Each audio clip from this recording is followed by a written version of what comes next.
शुरू से ही इमोशनल और सबको दिल से मानने वाली पारुल की शादी विवेक से होती है। क्या है यार, शादी के वक्त तो तुम दुबली हो गई थी, लेकिन शादी के 2 साल में ही फिर फूलकर गुप्पा हो गई हो। पारुल के साथ अब विवेक का व्यवहार बदल गया। सास ससुर भी बिना बात के ताने देते। अरे 2 साल हो गए, बच्चा नहीं हुआ, निकल यहाँ से। विवेक का भी सहारा पारुल को नहीं मिलता है।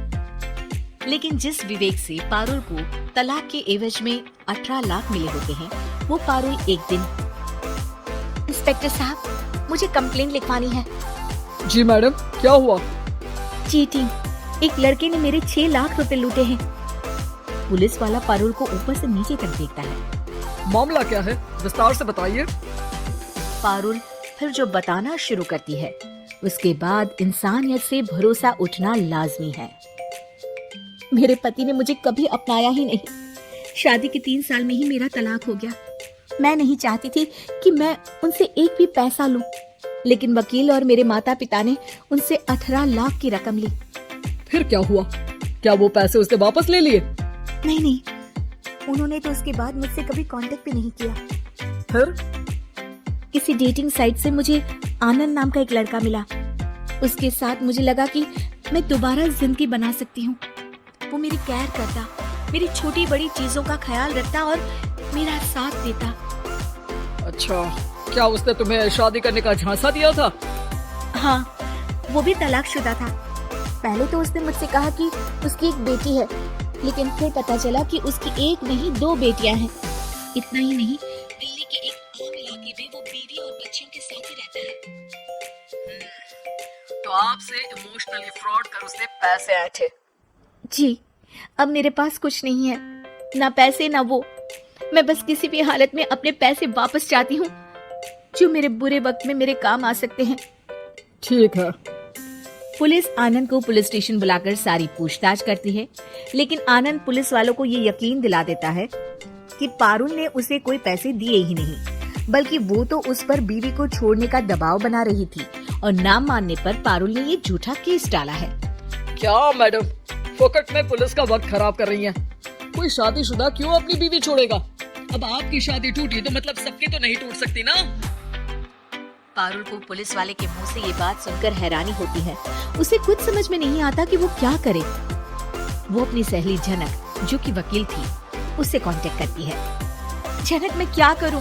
मैं कैसे पुलिस को यकीन दिलाऊं कि आनंद ने मेरे साथ न सिर्फ शारीरिक और मानसिक चीट किया है, बल्कि आर्थिक तौर पर भी वो मुझे खाली कर गया है। अब वक्त झनक का था।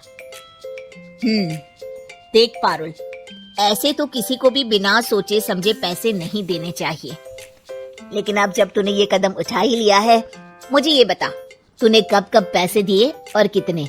क्या कहीं कोई सबूत है? पारुल कुछ सोचती है। 3 बार तो बैंक में ट्रांसफर और 2 बार गूगल पे। क्या इन सब के रिकॉर्ड मिल जाएंगे? हाँ, क्यों नहीं, मैं बैंक से सब निकाल लाऊंगी। अगले दिन पारुल सारी स्टेटमेंट झनक के सामने रखती है और वो व्हाट्सएप की चैट भी दिखाती है, जिसमें कई बार आनंद ने ये बात कबूली थी कि वो उसके पूरे 6 लाख जल्द ही देगा। झनक अब पूरा केस लेकर पुलिस के पास जाती है और मामले को क्राइम एक्ट के तहत पूरे सबूत के साथ दर्ज करा आनंद की गिरफ्तारी की मांग करती है। पुलिस आनंद को लेने जैसे ही उसके घर जाता है, उसका सारा मामला बीवी और बच्चों के सामने खुल जाता है। पुलिस स्टेशन में पारुल को देखकर आनंद भड़क जाता है। ओह, तो बहुत होशियार बन रही हो तुम। ये झनक है ना तुम्हारी बचपन की सहेली? बताऊं सबको तुम्हारे बारे में? सब है मेरे पास, वो फोटो, वो वीडियो, तेरे भाई का नंबर भी है। 6 लाख क्या, अब 1 रुपया भी निकाल कर दिखा दे। वो पुलिस स्टेशन में जोर जोर से चिल्ला रहा था कि तभी पुलिस के एक सीनियर ऑफिसर को गुस्सा आ जाता है। क्यों चिल्ला रहा है? अब तो सारे सबूत है मेरे खिलाफ। ऊपर से यहाँ चिल्ला चिल्ला कर तूने खुद को तो गड्ढे में धकेल दिया है। जल्दी बता, लड़की के पैसे लौट आता है या फिर? आनंद डर जाता है। तभी उसकी बीवी और बच्चे पुलिस स्टेशन में आकर पारुल के पैसों का बैग देते हैं। मेरे पति को माफ कर दीजिए, प्लीज उन्हें पुलिस से बचा लीजिए, मेरे छोटे बच्चे हैं, ये कैसे रहेंगे? होता भी यही है। पारुल केस वापस ले लेती है, लेकिन उस सबक के साथ कि इमोशनल होकर किसी को भी अपना पैसा नहीं देना चाहिए। झूठ बोलकर रिश्ते कभी ना बनते हैं और ना ही निभते हैं।